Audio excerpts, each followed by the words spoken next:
I worked for Cotton Fitzsimmons that year. Lon was a senior, and Cotton said, I want you to go out and look at this kid from Silver Lake, Lon Kruger.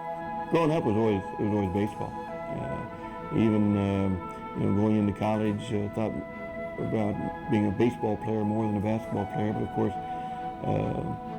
basketball is a little higher profile sport in college. On his recruiting weekend, though, he had what I would call a low-key recruiting weekend. In that, Cotton was busy we had some out-of-state guys and shuffling them around, showing them around. So I had Lon, and we needed lunch, and I knew we were going to make it. So I called Kay, my wife, and I said, hey, I've got this recruit from Silver Lake. We got to have lunch. Could you fix us a lunch? So we popped by my house, and we had bacon, lettuce, and tomato. I always like to tell the story that Lon Kruger was recruited to K-State on a bacon, lettuce, and tomato sandwich.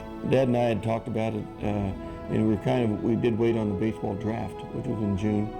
And at that point, Coach Hartman was in on board as well, but not at all wavered. It was just a matter of, do you play baseball or go to college? Cotton Fitzsimmons left, went to the Phoenix Suns, and then I left, and finally nobody around, and Kruger isn't signing with anybody. And then Jack Hartman came, and Jack's greatest move that summer was he went over to Silver Lake and signed Lon Kruger, which was the dream player. Funny thing about Lonnie is you'd see him in the preseason. When you first met Lonnie, you didn't really pay him much mind. You didn't think he was going to be that good. You thought he'd be kind of a sub, and something happened as soon as practice started. I've never seen a player that intense. Never seen a player bring it every day like Lonnie would bring it. People have no idea how good an athlete Lon Kruger is. He was a tremendous athlete. He was a quarterback in high school, and I believe if they would have let him try to play football here, he would have played football. I've heard he's unbelievable in racquetball. Even today at his age, I think there can be a lot of people younger than him in racquetball. I remember once Mike said that Lon Kruger was really a student of the game. It couldn't have been said better. He was really a student of the game. He was the type of player that got everybody involved, and he excelled at the same time. For the most part, I was always saying about passing first, and in fact, that's probably the thing that Coach Hartman got on me more about than anything else is shooting the ball. I'd get in there and the play would be to shoot it, and I'd still be looking to pass it, and I can remember those words ringing in my ear still today. He wasn't shy about letting you know what he thought about a play. I think Jack Hartman recognized early what he had in a basketball mind, and Lon ran that club from the time he was eligible to play at Kansas State, and honestly was a coach on the floor. Lon is smart, and that makes a difference when you're playing a point guard position. So it worked out really well, and they were close. Lon, when he was at K-State, could do something that no other player that I saw in my 4 years could do with Jack Hartman.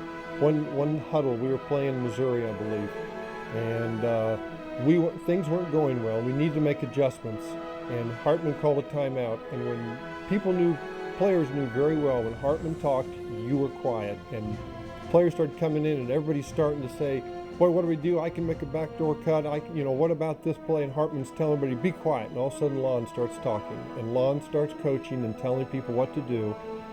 Hartman didn't tell him to be quiet. Hartman sat there quietly with his hands in his pocket and let Lon coach the team. He was not only a player, one of the best players on the court, he was by far the best coach. He could see exactly what needed to go. Hartman let him tell the players what to do and said, that's exactly right, players, let's go.